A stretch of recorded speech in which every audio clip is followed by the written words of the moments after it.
They looked at my worn jeans and faded t-shirt, glanced at my daughter's hand-me-down sneakers, and decided right then what kind of customer I was.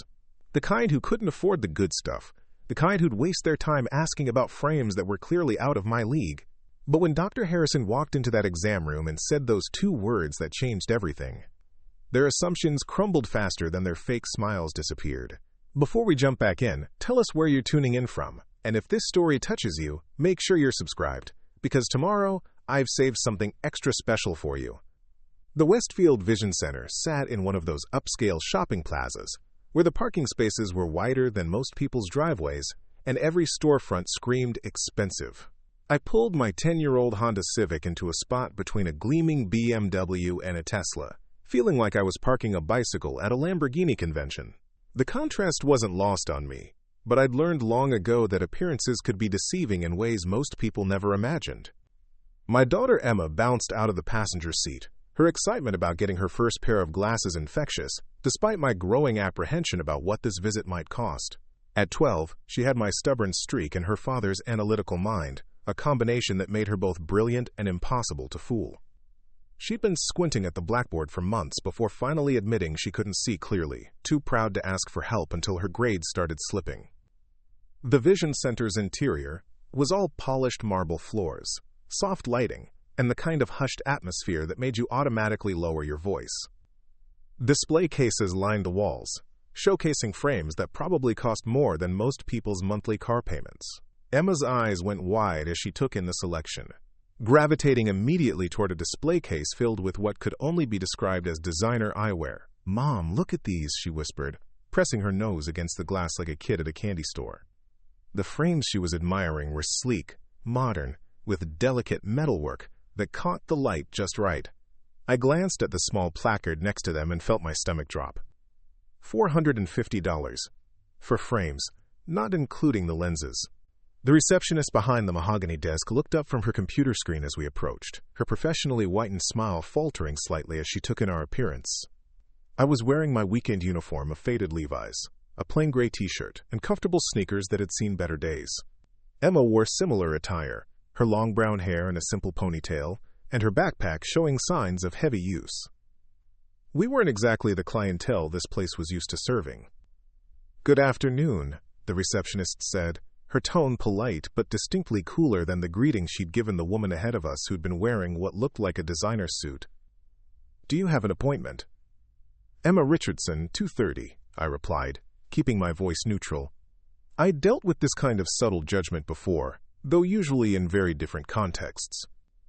She clicked through her computer with manicured nails that probably cost more than my lunch. "Found it. Please take a seat, and we'll call you back shortly."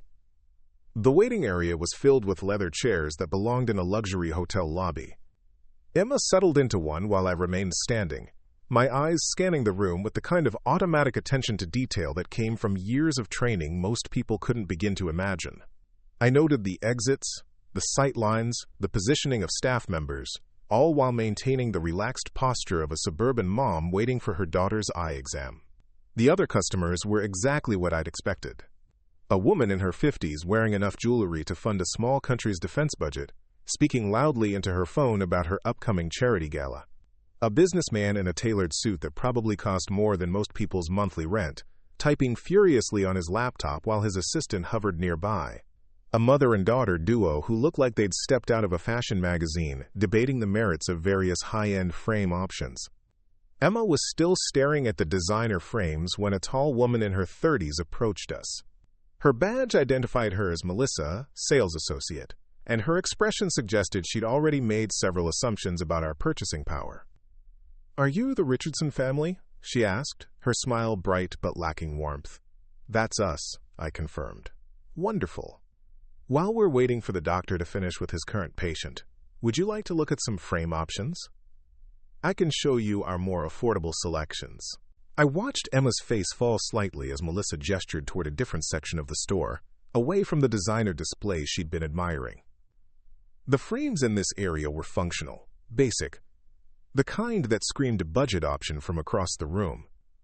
"Actually," I said carefully, "Emma was interested in looking at those frames over there." I nodded toward the display case she'd been examining. Melissa's expression shifted, becoming what I recognized as professionally condescending. "Oh, those are from our premium collection. They're quite expensive, and with a growing child, you'd really want something more practical. Kids can be rough on their glasses." Emma's cheeks flushed red, and I felt something cold settle in my chest. It wasn't anger exactly, more like the calm that came before decisive action. I'd felt it before, in situations where underestimation could be a strategic advantage. "Could we at least see them?" Emma asked quietly, her voice smaller than I'd heard it in years. Melissa hesitated, glancing around as if looking for backup. "Well, I suppose there's no harm in looking, but I should mention up front that those particular frames are $450, plus the cost of lenses, which would bring the total to somewhere around $600 or $700. She delivered this information with the kind of emphasis that suggested she expected us to immediately retreat to the budget section. Instead, I simply nodded.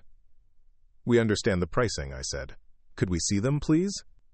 Melissa's smile became strained, but she unlocked the display case with obvious reluctance. She handled the frames like they were made of spun gold, placing them carefully on a velvet cloth on the counter. They were beautiful, I had to admit. The kind of sophisticated design that would grow with Emma, frames she could wear through high school and beyond without looking childish. The metal was a warm bronze color that would complement her coloring perfectly, and the subtle design details spoke of genuine craftsmanship. Emma's face lit up when she tried them on. They transformed her appearance, making her look mature and confident in a way that made my chest tight with pride and something else I couldn't quite name. "How do they feel?" I asked. "Perfect," she breathed, turning to look at herself in the mirror from different angles. "They're perfect, Mom." I could see Melissa watching this exchange with growing impatience. She clearly wanted to move us along to something more in what she considered our price range, but she was too professional to be outright rude about it. "They do look lovely," Melissa said, her tone suggesting she thought this was all a pointless exercise. "But let me show you some other options that might be more practical for your family." She began pulling out frames from the budget section, laying them out with the kind of enthusiasm usually reserved for explaining insurance benefits. They were fine, functional, completely unremarkable. Emma tried on a few pairs, but the light in her eyes had dimmed considerably. "These are much more sensible for a first pair of glasses," Melissa was saying. "And if something happens to them, you're not out hundreds of dollars. These start at just $89 for the frames." I watched my daughter's reflection in the mirror as she tried on a pair of plastic frames that made her look younger and somehow smaller. The contrast with how she'd looked in the designer frames was stark, and I could see her trying to convince herself that these were fine, that she didn't need anything fancy. "What do you think, sweetheart?" I asked. Emma shrugged, the gesture carefully neutral in the way 12-year-olds perfected when they were trying not to show disappointment. "They're okay. They work." They worked, like saying a bicycle worked when what you really wanted was a car. Like saying a tent worked when what you needed was a home. Melissa sensed victory and pressed her advantage. "These are really the most practical choice. And honestly, at 12, she's probably going to outgrow them anyway. Better to start with something affordable and upgrade later when she's older." I was about to respond when another customer approached the designer section. A woman about my age wearing workout clothes that probably cost more than most people's monthly grocery budget. She was immediately greeted by another sales associate who appeared as if summoned by some invisible signal. "Mrs. Whitman, how lovely to see you again," the new associate gushed. "Are you here for yourself today, or is David finally ready for new frames?" "Just browsing for now," Mrs. Whitman replied, her tone casual in the way that only came with financial security. "But I did want to look at that new collection you mentioned."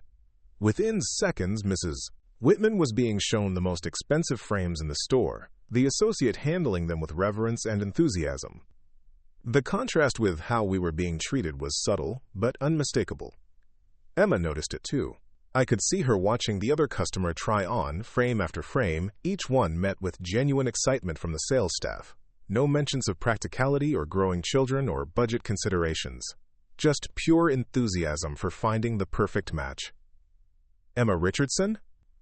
A voice called from across the store. Dr. Harrison was standing in the doorway to the examination rooms, a man in his 60s with kind eyes and silver hair. He had the sort of presence that came from decades of experience and genuine care for his patients. "That's us," I said, grateful for the interruption. As we followed Dr. Harrison back to the exam room, I caught Emma looking back at the designer frames one more time. The longing in her expression was carefully controlled, but I knew my daughter well enough to read the disappointment she was trying to hide. The exam room was exactly what you'd expect from a high-end practice. State-of-the-art equipment, comfortable seating, and walls lined with degrees and certifications. Dr. Harrison's manner was immediately different from his staff, warm, genuine, focused entirely on Emma, rather than on making assumptions about our ability to pay. "So, Miss Emma," he said as she settled into the examination chair, "your mom tells me you've been having trouble seeing the board at school?" Emma nodded, relaxing for the first time since we'd entered the building. "Yeah, especially in math class. And when I'm reading, sometimes the words get blurry."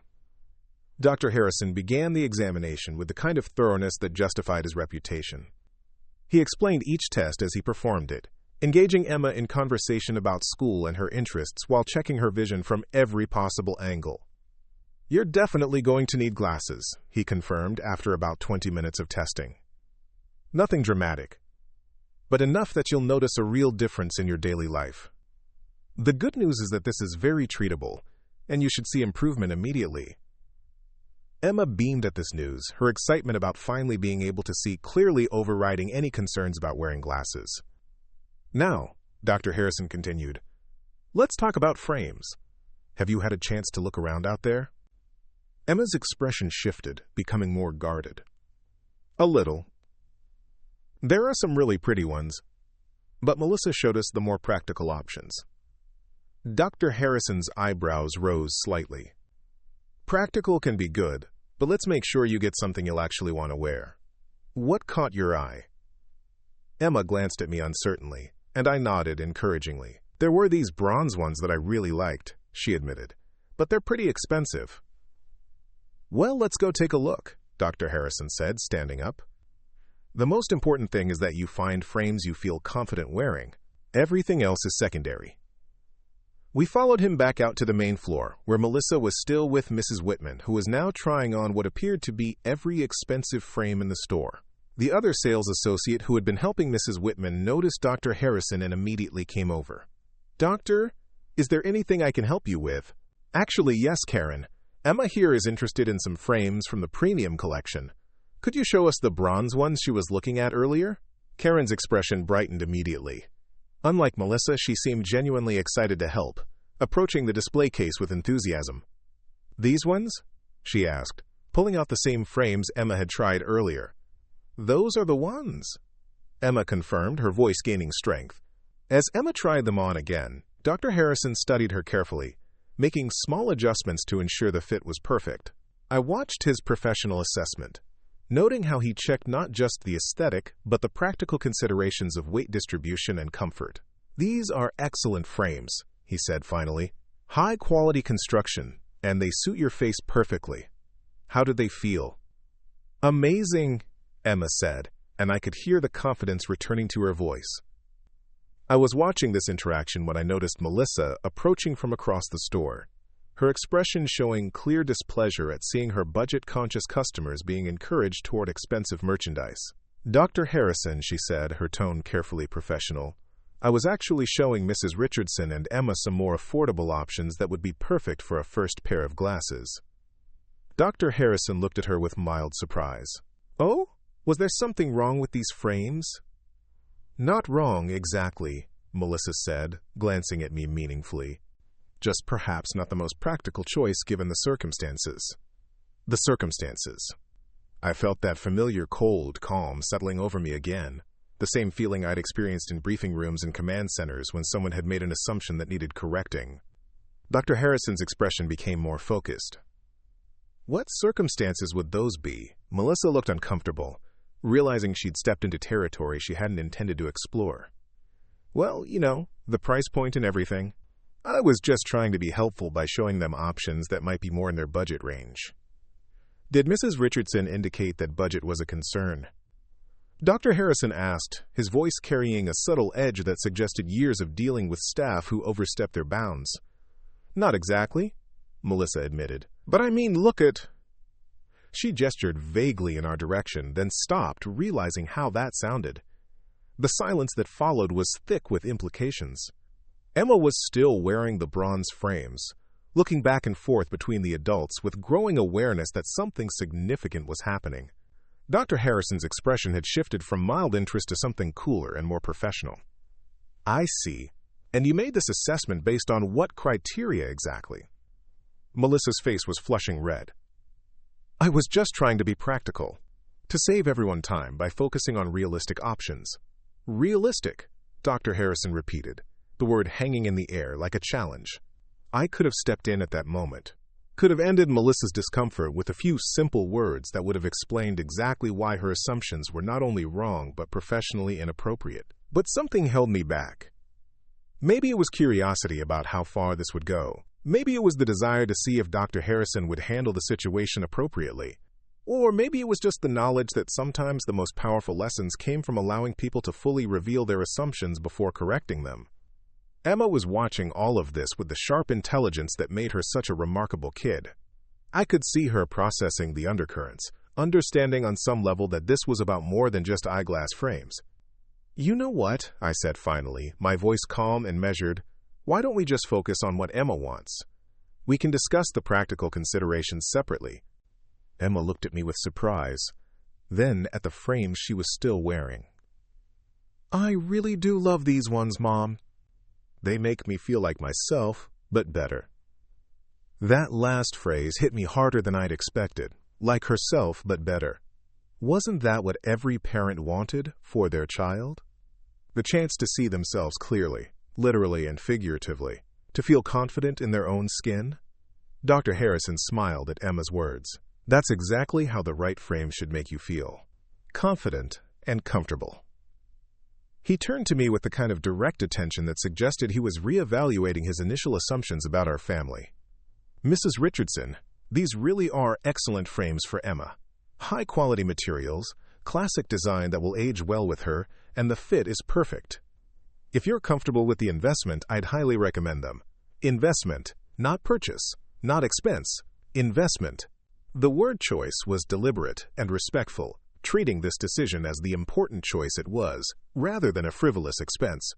I looked at my daughter, still wearing the frames that made her stand straighter and smile brighter.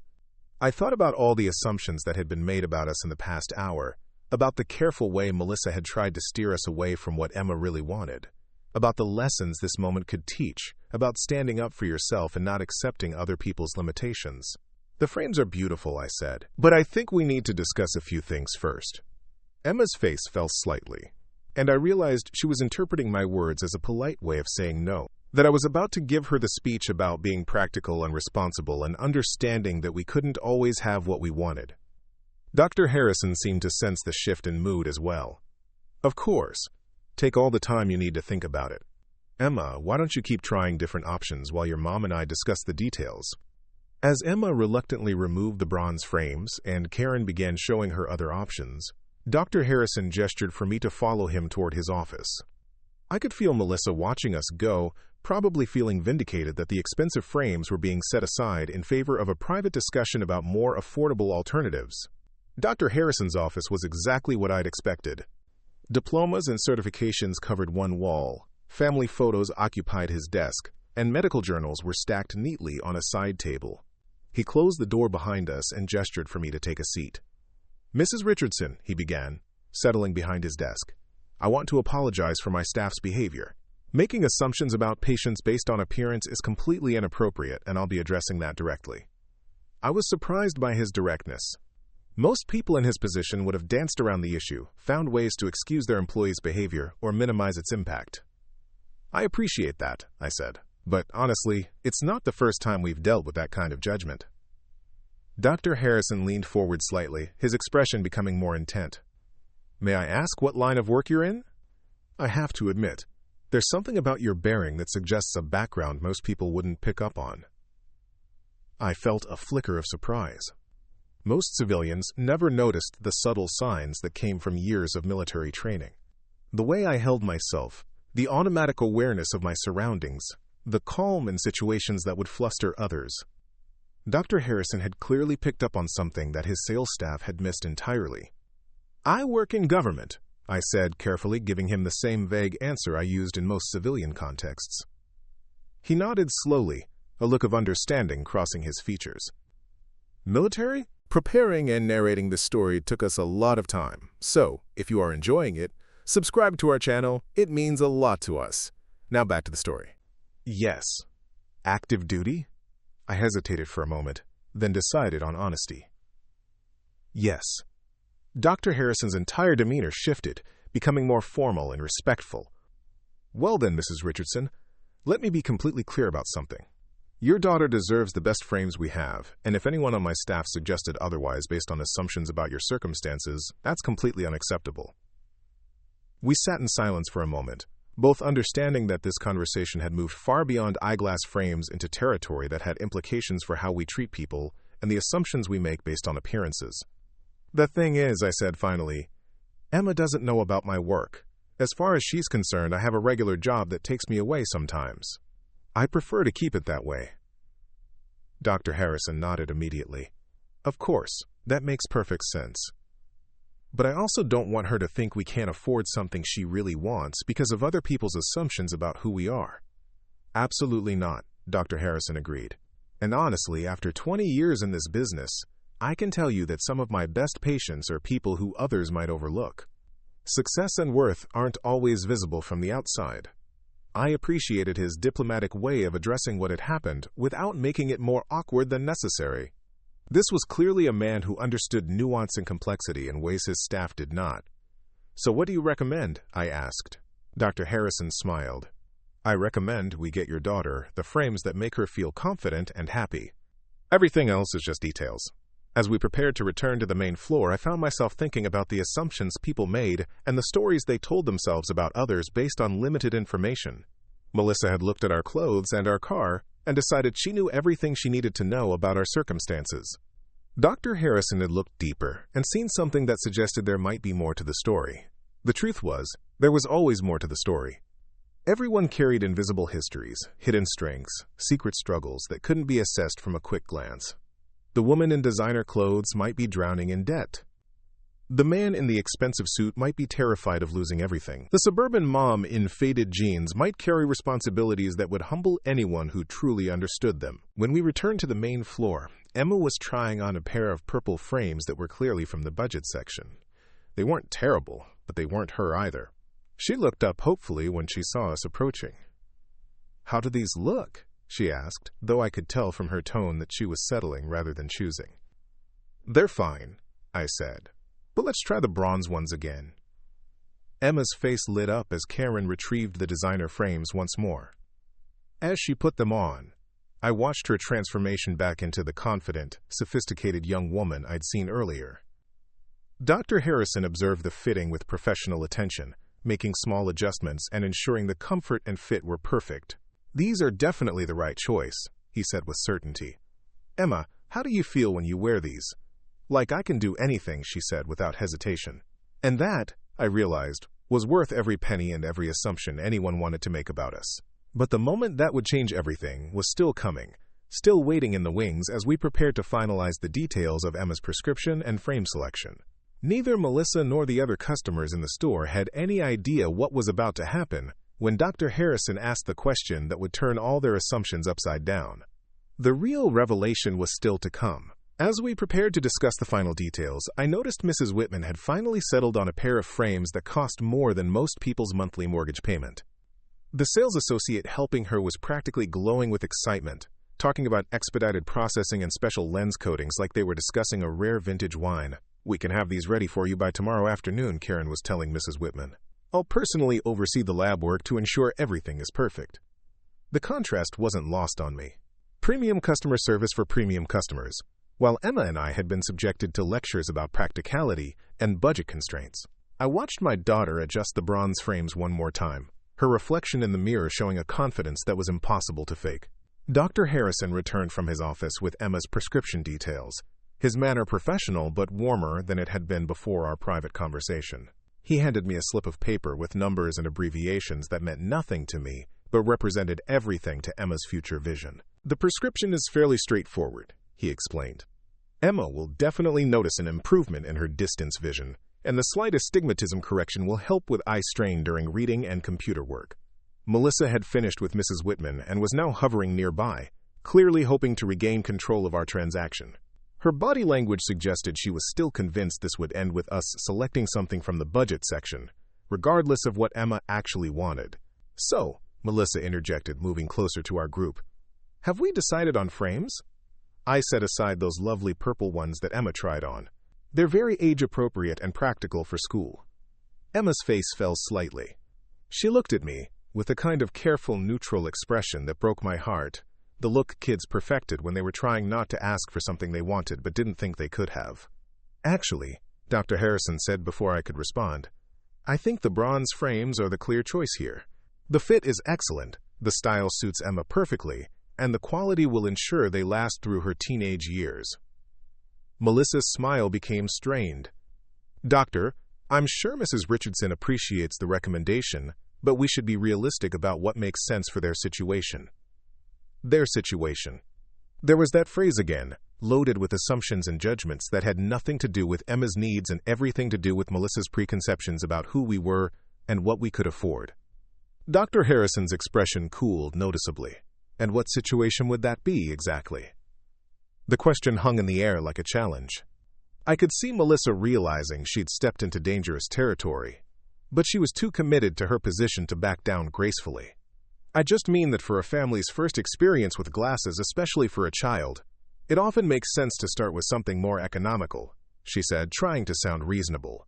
"If something happens to expensive frames, the replacement cost can be quite burdensome." I felt Emma tense beside me. She was old enough to understand that she was being discussed like a liability, a risk factor that needed to be managed, rather than a young person deserving of the best possible solution to her vision needs. "Mom," Emma said quietly, "the purple ones are fine." "Really?" The resignation in her voice was what finally pushed me past the point of patient tolerance. My daughter was prepared to settle for less because a sales associate had decided we didn't belong in the same category as other customers. She was internalizing someone else's limitations and making them her own. "No, sweetheart," I said firmly. "They're not fine. You tried on dozens of frames, and only one pair made you light up. That's the pair we're getting." Melissa opened her mouth to protest, but Dr. Harrison held up a hand to stop her. "Mrs. Richardson is absolutely right," he said with authority that brooked no argument. "When it comes to something a child will wear every day, comfort and confidence are far more important than arbitrary budget considerations." A new customer entered the store at that moment, a man in military dress uniform who was clearly between appointments or ceremonies. The sight of his uniform triggered an automatic response in me, a straightening of posture and sharpening of attention that came from decades of conditioning. I caught myself before the change became too obvious, but Dr. Harrison noticed. The uniformed officer approached the reception desk, where he was immediately greeted with the kind of enthusiastic attention that had been noticeably absent during our visit. "Colonel Martinez," the receptionist said with genuine warmth, "your new frames came in yesterday. Let me get them for you right away." I watched the interaction with professional interest, noting how the entire staff dynamic changed in the presence of obvious rank and authority. Suddenly everyone was helpful, efficient, eager to provide the best possible service. The contrast with how Emma and I had been treated was stark and telling. Emma was watching too, her intelligent eyes taking in the differential treatment with the kind of awareness that made me proud and sad in equal measure. She was learning lessons about how the world worked, about how people made assumptions and treated others based on those assumptions.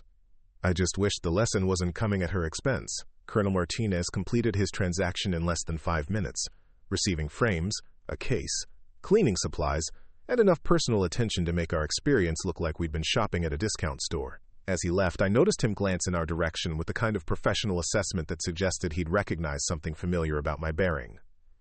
"Now then, drive," Harrison said, bringing our attention back to Emma's frames. "Let's get these measurements finalized so we can place the order." Melissa made one last attempt to redirect us toward cheaper alternatives. "Before we commit to the premium frames, let me just show you one more option that just came in. They're very similar to the bronze ones, but much more affordable." She disappeared toward the back of the store, returning with a pair of frames that were obviously knockoffs of the designer ones Emma loved. They had the same general shape and color, but the quality difference was immediately apparent. The metal was thinner, the finish less lustrous, the overall construction noticeably inferior. "These are very popular with our budget-conscious families," Melissa said, holding them out for Emma to try. Practically identical to the premium frames, but at a fraction of the cost. Emma dutifully tried them on, but even she could tell the difference. They sat differently on her face, felt less substantial, looked cheaper, despite the superficial similarity. When she looked in the mirror, I could see her trying to convince herself they were adequate, to talk herself into accepting something that was clearly a compromise. "They're okay," she said with forced brightness.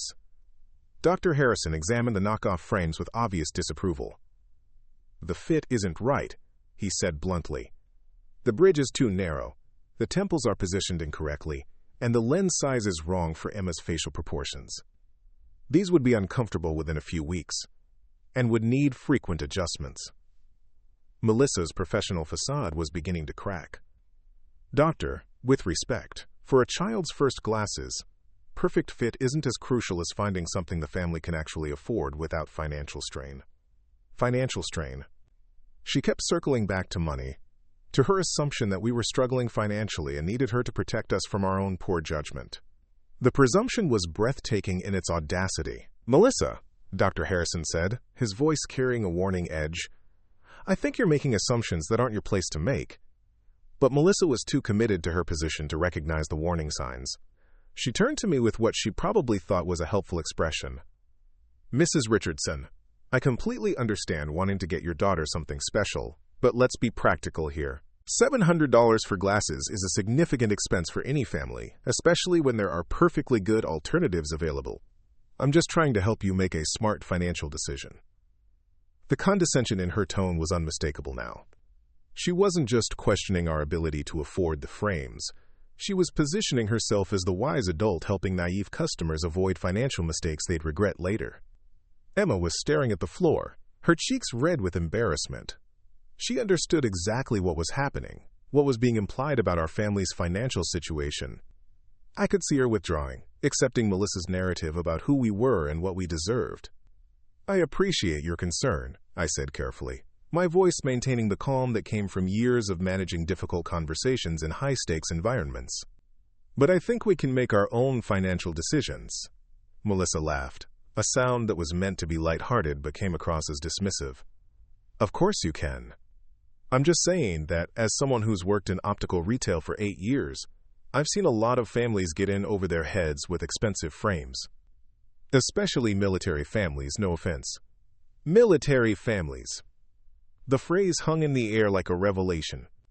Somehow, she'd picked up on something that suggested a military connection, probably from the way I carried myself or responded to the uniformed officer's presence. But instead of showing respect for military service, she was using it as evidence of financial limitations. "Military families," I repeated, my tone neutral.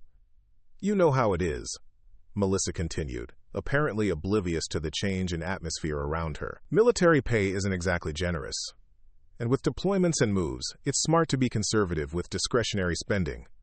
The purple frames will serve Emma just as well, and you won't have to worry about replacement costs if something happens." Dr. Harrison had gone very still, his expression shifting from professional concern to something sharper and more alert.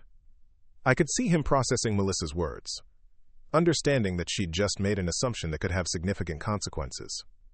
Emma looked up at me with confusion and hurt in her eyes. She was beginning to understand that Melissa wasn't just making suggestions about frames. She was making judgments about our entire family based on presumptions about military service and financial status. The moment stretched uncomfortably as everyone waited for my response.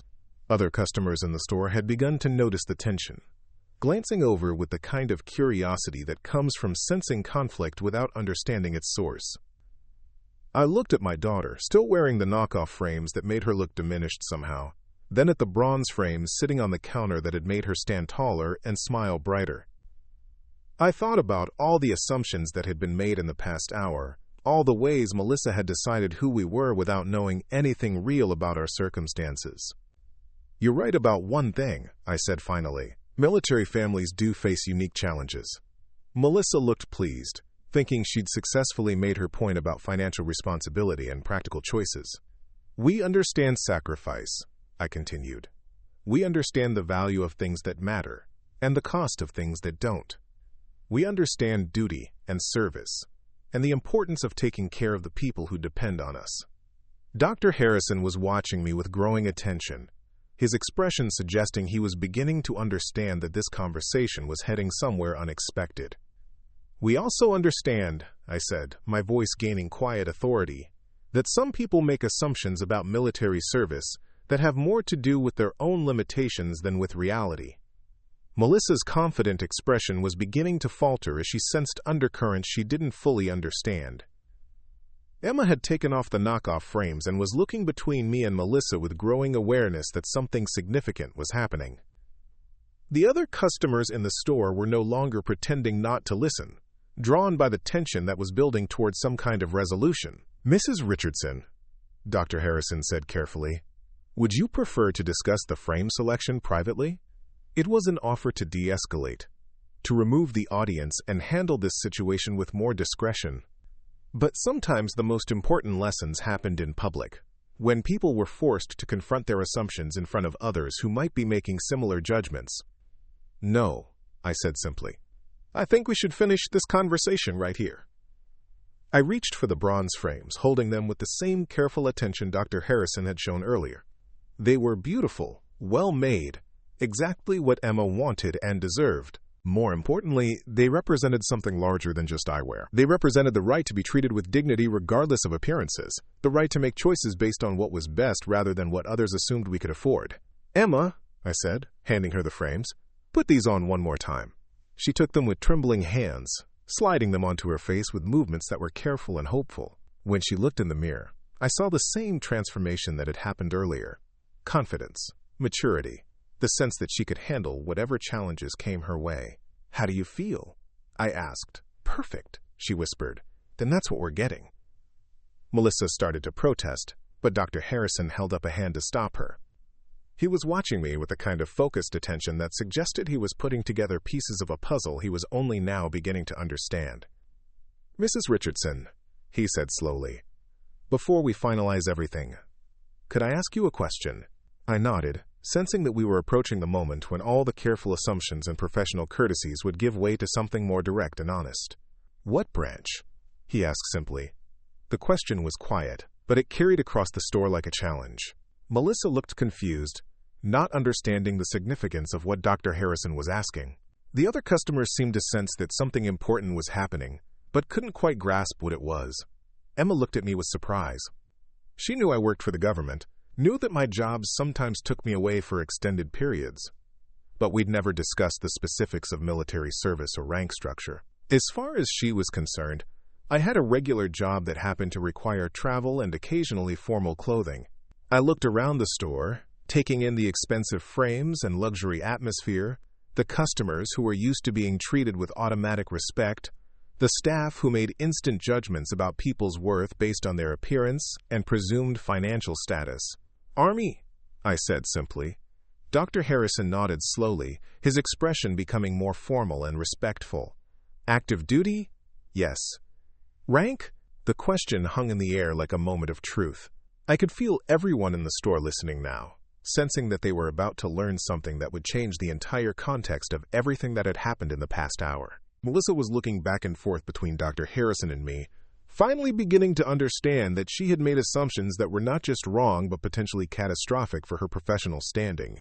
Emma was watching me with growing awareness that there were aspects of my life she didn't fully understand, pieces of my identity that existed beyond her everyday experience of me as simply her mother.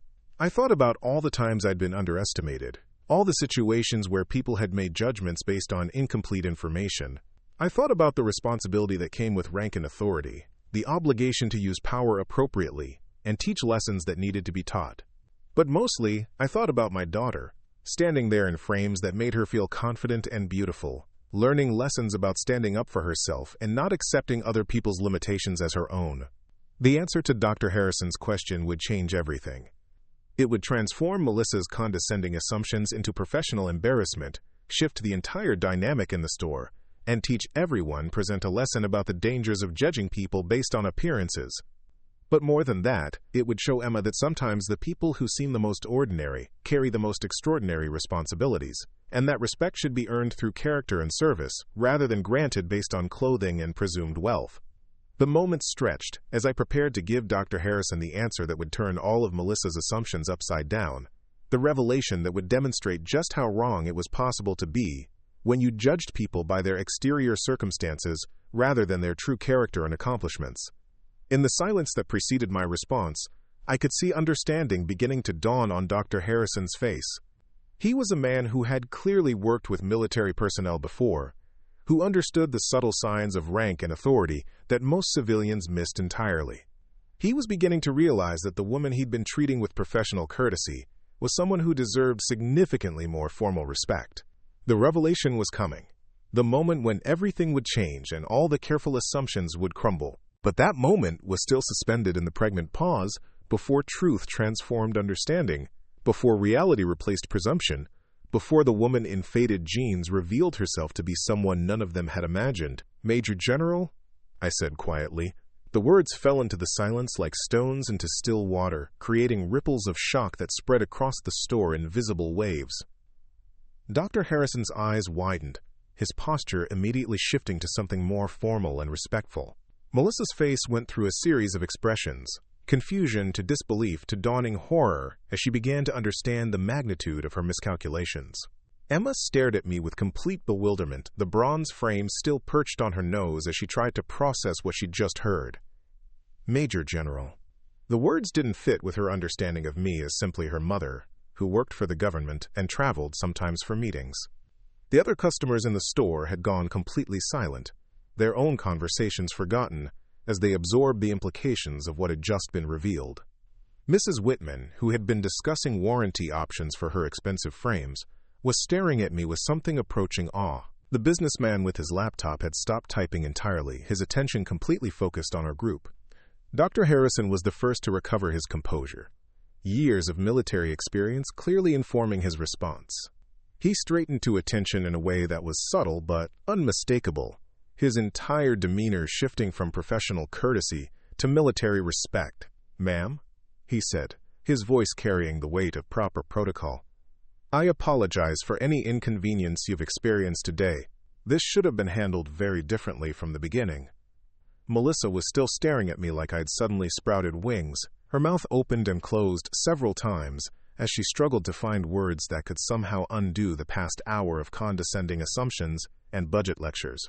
The confident sales associate who had been so certain about our financial limitations and practical needs had been replaced by someone who looked like she was calculating the potential consequences of having treated a major general like a charity case. "Major General," she repeated weakly, as if saying the words might help her understand how she'd gotten everything so completely wrong. Emma looked between me and the adults around us, beginning to grasp that the title carried significance beyond what she'd previously understood about my work. She'd known I was important in some way, had seen the formal clothing and official documents that sometimes appeared in our home, but she'd never connected those elements to anything like this level of authority and responsibility. "Mom," she said quietly, "what does that mean?" The question was so innocent, so genuinely curious that it broke some of the tension in the room. She wasn't impressed or intimidated by military rank because she didn't yet understand what it represented. To her, I was still just her mother who drove a Honda and wore faded jeans on weekends. "It means your mother is one of the highest-ranking officers in the United States Army," Dr. Harrison explained gently. "There are only a handful of people in the entire military who hold that rank." Emma's eyes grew wide as she began to process this information. "Like, in charge of lots of soldiers?" "Thousands," Dr. Harrison confirmed. "Major generals command entire divisions, oversee critical operations, and advise the highest levels of government on military strategy." I watched my daughter absorb this revelation, seeing her mental image of me expanding to include dimensions she'd never considered. She'd always known I was competent and confident, but she was beginning to understand that those qualities extended far beyond the boundaries of our daily life together. Melissa had recovered enough of her composure to attempt damage control, though her voice was shaky and her professional confidence had completely evaporated. "Ma'am, I sincerely apologize," she began, her tone completely different from the condescending lecturing of an hour earlier. "If I had known about your rank, your position, I would never have suggested that you couldn't afford." She trailed off as she realized that her apology was actually making things worse. She was essentially admitting that she treated people differently based on their perceived status and financial capability, that her assumptions about our purchasing power had been the driving force behind her behavior rather than any genuine concern for practical considerations. "The problem isn't that you didn't know my rank," I said calmly. "The problem is that you made assumptions about who we were and what we deserved based on how we looked." The truth of that statement hung in the air like an indictment. Everyone in the store understood that they'd witnessed something more significant than a simple case of mistaken identity. They'd seen how easily people could be dismissed and diminished based on superficial judgments, how assumptions about worth and capability could override basic respect and professional service. Emma was still processing the revelation about my military position, but she was also old enough to understand the broader implications of what had happened. She'd experienced firsthand how it felt to be steered away from what she wanted because someone else decided it wasn't appropriate for people like us. "So when she kept saying we couldn't afford the frames I wanted," Emma said slowly, "she was wrong about everything?" "Yes, sweetheart," I confirmed. "She was wrong about everything." Dr. Harrison stepped forward with the kind of decisive action that suggested he was accustomed to managing situations that had gotten out of hand. "General," he said, "please allow me to personally handle your daughter's case from here. Karen, please prepare the bronze frames with rush processing and ensure that everything is handled with the attention this family deserves." Karen, who had been watching the entire scene unfold with growing understanding of how badly her colleague had mishandled the situation, nodded eagerly and hurried to begin processing Emma's order. "There will be no charge for today's service," Dr. Harrison continued. "This is our way of apologizing for the inappropriate treatment you've received." I held up a hand to stop him. "That's not necessary, doctor. We're happy to pay for the frames and services. Emma loves those frames, and they're worth every penny. What I want is for your staff to understand that every customer deserves to be treated with respect, regardless of how they dress or what assumptions you might make about their circumstances." Melissa looked like she wanted to disappear entirely. The confident sales associate who had spent an hour explaining practical considerations to a major general was beginning to understand that her behavior hadn't just been embarrassing. It had been a fundamental failure of professional judgment and basic human decency. "Ma'am," she said hesitantly, "is there anything I can do to make this right?" I looked at her carefully, considering not just her discomfort, but the opportunity this moment presented for education and growth. She'd made serious mistakes, but they were the kind of mistakes that came from limited perspective rather than malicious intent. "You can remember this experience the next time you're tempted to make assumptions about a customer's circumstances," I said. "You can treat every person who walks through that door with the same respect you'd show if you knew they were the most important person in the room, because you never know who they might be." Emma was watching this entire exchange with fascination, absorbing lessons about leadership, dignity, and the appropriate use of authority. She was seeing how power could be exercised with restraint, how correction could be delivered without cruelty, how important moments could become teaching opportunities rather than simply occasions for punishment. The other customers in the store were listening too, understanding that they were witnessing something significant. Mrs. Whitman approached our group with obvious nervousness, but also with genuine respect. "General," she said hesitantly, "I wanted to thank you for your service. My son is deployed overseas right now, and knowing that people like you are making the decisions that keep him safe means everything to our family." The comment brought the conversation back to the human dimension of military service, to the reality that rank and authority existed in service of something larger than personal status or recognition. It reminded everyone present that behind the uniform and title was someone who carried real responsibility for real people in dangerous situations. "Your son's service matters," I told her sincerely. "Every person who volunteers to serve makes a difference, regardless of their rank or position. You should be proud of him." Emma was listening to this exchange with growing understanding of what my work actually involved. She was beginning to grasp that my travels and formal meetings weren't just abstract government business, but part of a larger mission that affected people's lives in concrete and meaningful ways. Dr. Harrison had been quietly coordinating with his staff to ensure that Emma's frame order was processed correctly and expeditiously. When he returned to our group, his manner was professional but warm, reflecting both military courtesy and genuine care for his patients. "General, Emma's frames will be ready tomorrow afternoon. We're expediting the lab work to ensure perfect fit and optical clarity. Is there anything else we can do to ensure your satisfaction with our service? Just treat every customer the way you've treated us for the past 15 minutes, I said. That's all anyone really wants. As we prepared to leave, Emma tried on her bronze frames one more time, looking at herself in the mirror with an expression of complete satisfaction. But something had changed in her posture and expression. She wasn't just happy about getting the frames she wanted, she was carrying herself differently, with a new awareness of her own worth and the importance of standing up for what she deserved. "Mom," she said as we gathered our things, "can I ask you something?" "Of course, sweetheart. Why didn't you tell them who you were from the beginning? It would have saved a lot of trouble." It was an excellent question, the kind that showed she was thinking through the complexities of the situation rather than just reacting to the dramatic revelation. "Because the way people treat you shouldn't depend on your job or your rank or how much money you have," I explained. "Everyone deserves basic respect and courtesy, regardless of who they are or what they do. If I had to use my rank to get that respect, it would mean the respect wasn't real." Emma nodded slowly, processing this concept. "But when she kept being mean about the frames, why did you finally tell them?" "Because sometimes people need to understand the consequences of their assumptions. And because I wanted you to see that you should never let someone else's limitations become your own. You loved those frames, and you deserved to have them, regardless of what anyone else thought about whether we could afford them." As we walked toward the exit, I noticed that the entire atmosphere in the store had changed. Staff members who had barely acknowledged our presence earlier were now standing at attention, offering assistance and making eye contact with genuine respect. Other customers were looking at us with curiosity and deference, their own assumptions about military service and authority clearly influencing their behavior. Emma noticed the change too. "Everyone's acting different now," she observed. "They are," I agreed. "But remember, you're the same person you were an hour ago, and so am I. The only thing that changed was their understanding of who we are." The lesson there is that people's perceptions aren't always accurate, and you shouldn't let other people's limited understanding define what you think you deserve. As we reached the car, Emma was quiet for a few minutes, clearly working through everything that had happened. When she finally spoke, her question surprised me. "Are you famous?" I laughed. The question so unexpected and innocent that it broke the remaining tension from our experience in the store.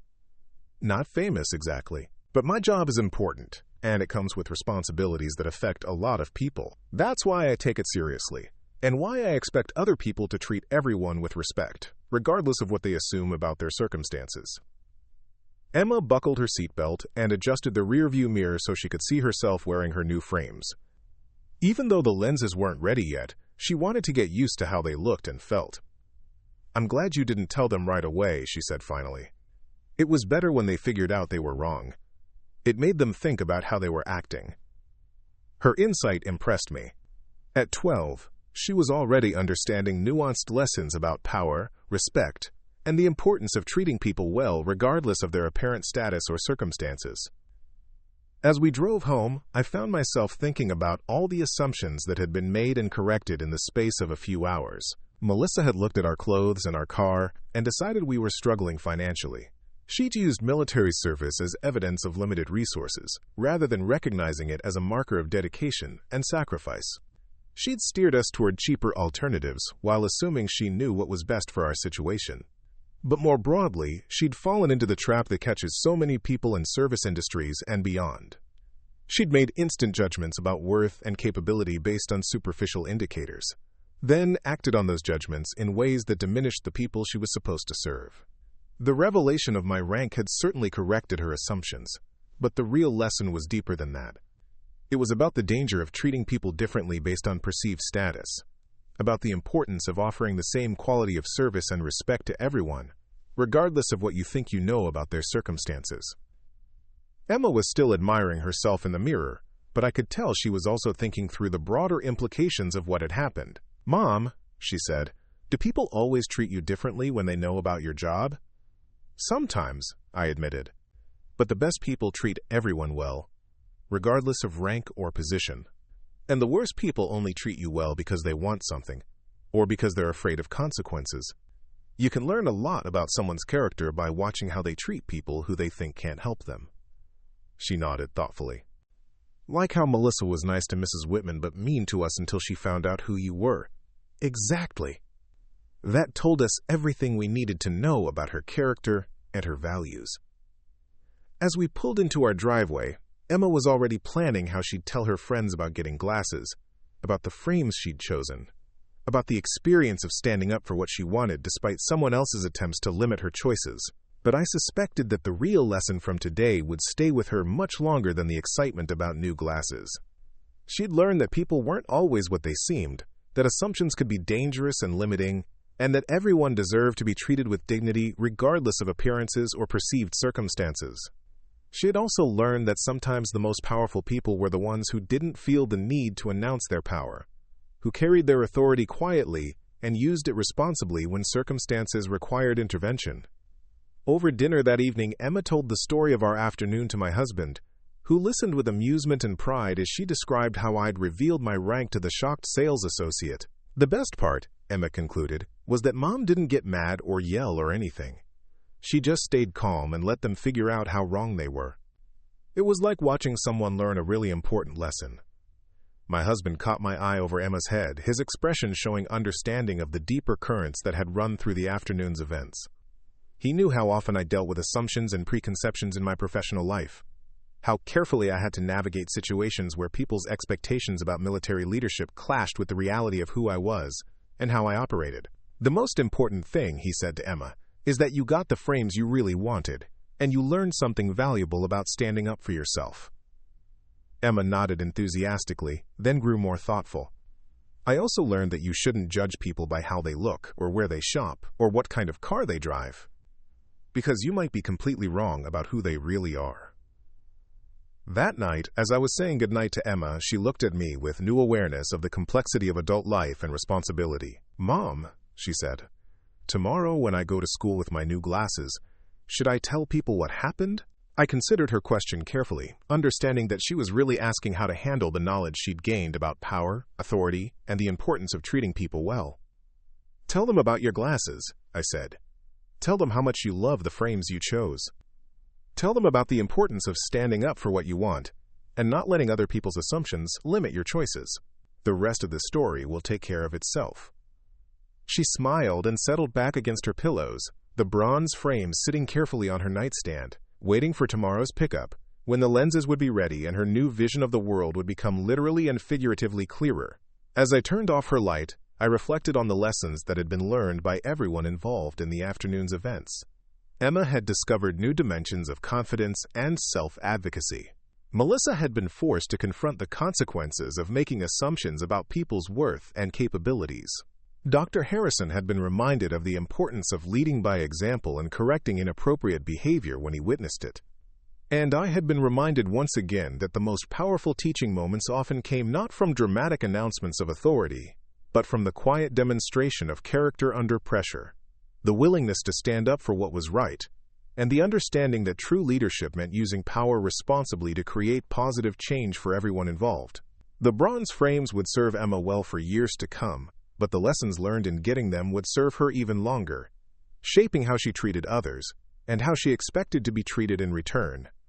Sometimes the most valuable things we give our children aren't the things we buy them, but the examples we set and the principles we demonstrate when we think no one important is watching. Because the truth is, someone important is always watching. And sometimes that someone is learning lessons that will shape their character for the rest of their lives. The next afternoon, Emma practically vibrated with excitement as we returned to Westfield Vision Center to pick up her completed glasses. The atmosphere in the store was markedly different from our first visit. Staff members who had barely acknowledged our presence 24 hours earlier now greeted us with genuine warmth and professional attention. Dr. Harrison appeared within moments of our arrival, personally escorting us to a private fitting room, rather than handling the pickup at the main counter.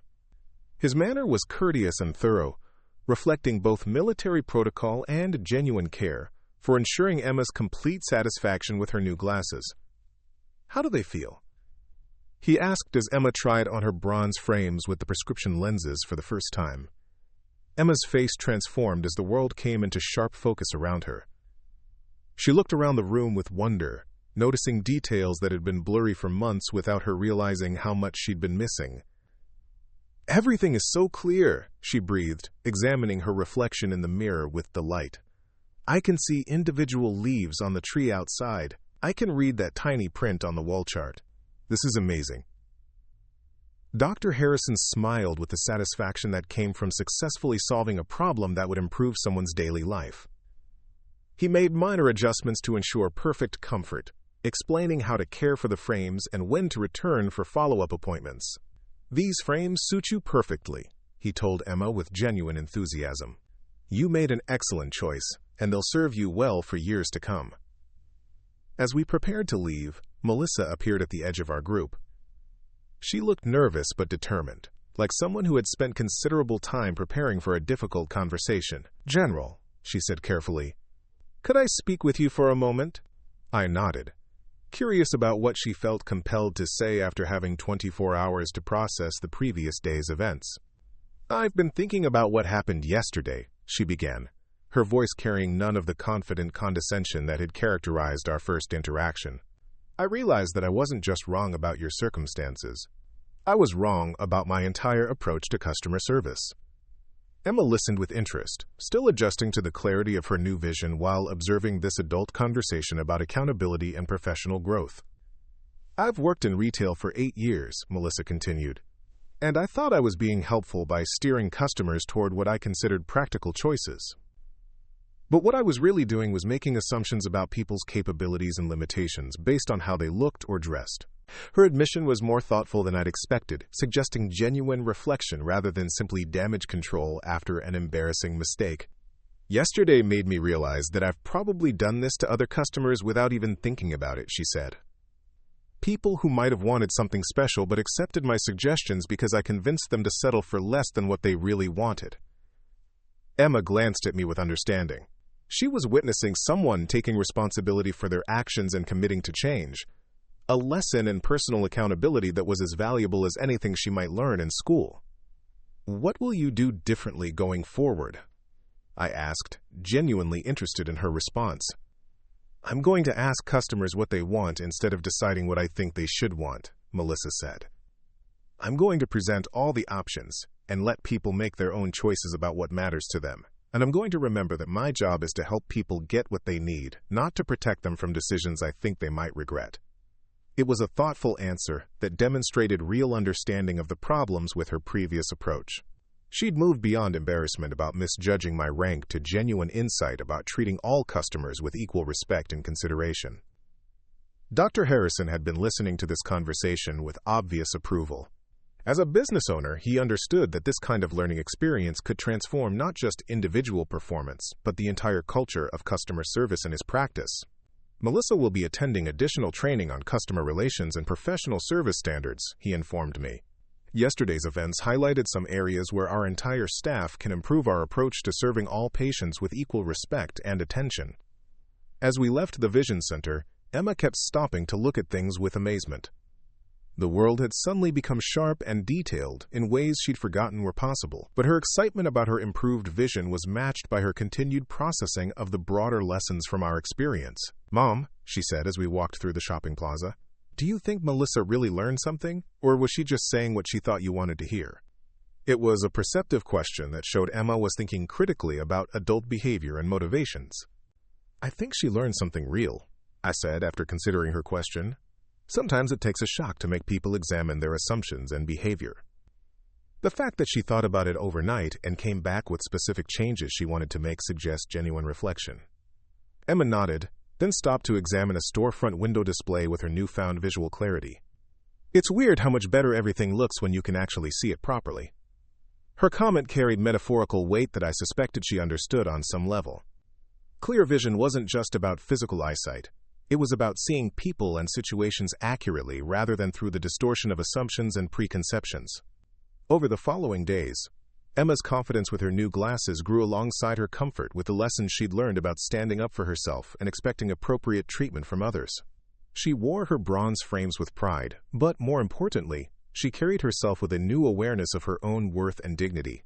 At school, when a classmate made a disparaging comment about her glasses being too fancy for someone who wasn't rich, Emma responded with calm confidence that surprised everyone, including herself. They're not too fancy, she said simply. They're exactly what I wanted, and they help me see clearly. That's what matters. The classmate, apparently expecting embarrassment or defensiveness, was taken aback by Emma's straightforward response. Her confidence in her choice and her refusal to be shamed about it ended the potential teasing before it could develop momentum. When Emma told me about this interaction that evening, I could see how the experience at the Vision Center had given her tools for handling similar situations in other contexts. I remembered what you said about not letting other people's limitations become your own, she explained. She was trying to make me feel bad about getting something nice, but I realized that was her problem, not mine. That weekend, we encountered another situation that tested the lessons we'd both learned. At the grocery store, a cashier made assumptions about our shopping choices, commenting critically on some of the higher-end items in our cart. "Must be nice to afford organic everything," she said with obvious disapproval, as if our food choices were somehow frivolous or pretentious. Emma looked at me expectantly, clearly wondering how I would handle this familiar pattern of judgment and assumption. Instead of explaining our circumstances or justifying our purchases, I responded with calm politeness. "We choose what works best for our family," I said simply, maintaining a friendly tone while refusing to engage with the implicit criticism. The cashier seemed surprised by my neutral response, perhaps expecting defensiveness or embarrassment. When her commentary didn't produce the reaction she was looking for, she completed our transaction in professional silence. As we loaded groceries into the car, Emma reflected on the interaction with newfound understanding. She was doing the same thing Melissa did, she observed. Making judgments about what we should or shouldn't buy based on how we look. Exactly, I confirmed. And just like with Melissa, the problem isn't that we need to prove we can afford our choices. The problem is that she thinks it's appropriate to comment on other people's decisions based on her assumptions about their circumstances. Emma nodded thoughtfully.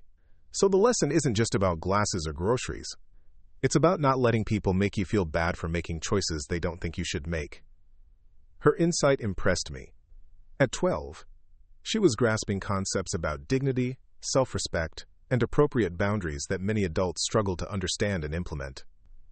That evening, as Emma completed her homework with her new glasses, I watched her work with satisfaction that went beyond pride in her improved academic performance. The frames that had sparked such controversy at the Vision Center were now simply part of her daily routine, tools that helped her engage more effectively with the world around her.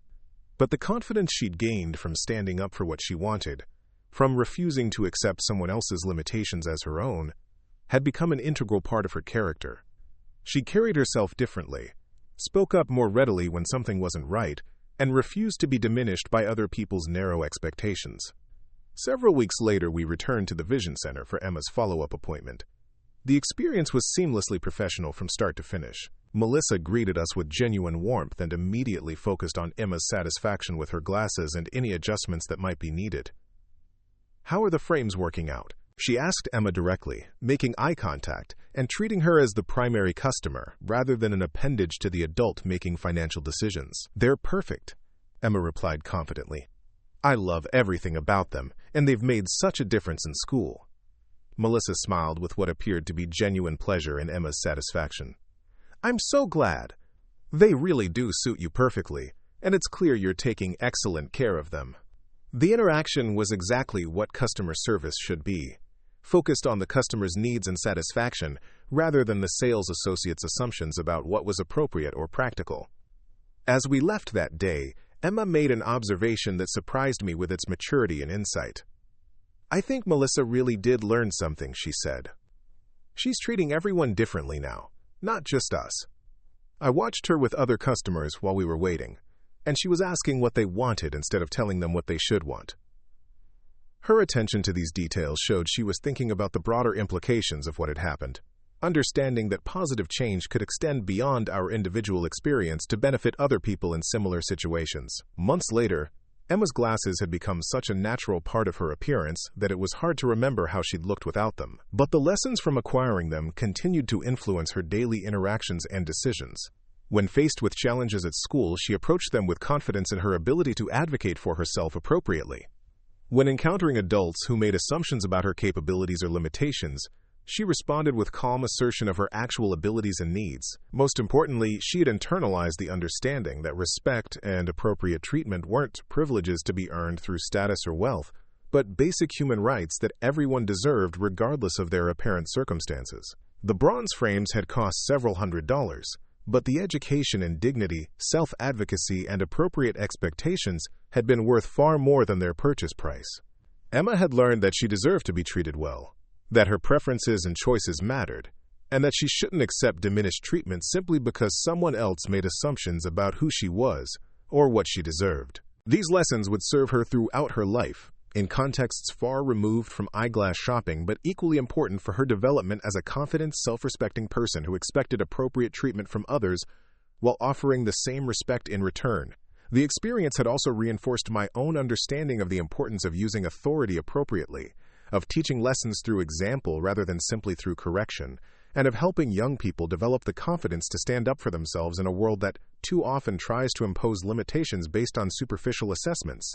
Sometimes the most valuable gifts we give our children aren't the things we buy them, but the experiences we help them navigate and the lessons we help them learn about their own worth and the respect they deserve from others. Emma's bronze frames would eventually be replaced as her prescription changed and her style evolved, but the confidence and self-respect she'd gained in choosing them would last a lifetime. Up next, you've got two more standout stories right on your screen. If this one hit the mark, you won't want to pass these up. Just click and check them out.